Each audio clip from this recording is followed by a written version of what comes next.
Mga naghahanap dyan ng Honda Click version 2 na 150. Ito meron silang available dito yung matte black. 2019 yung model niya.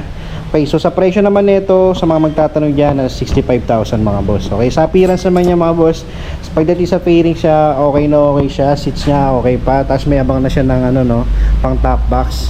Alright, so dito aftermarket na yung sa mugs niya, no.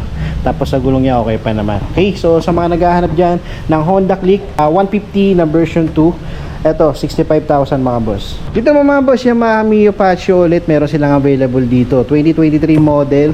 Yan, sa halagang 84,000, pwede mo nang maiuwi ito. Ang ganda pa nito, all stock pa siya mga boss. Oh. Yan, pati yung kulay niya, stock na stock pa. Mirror niya nandito pa. Headlight, yan. Signal, okay pa.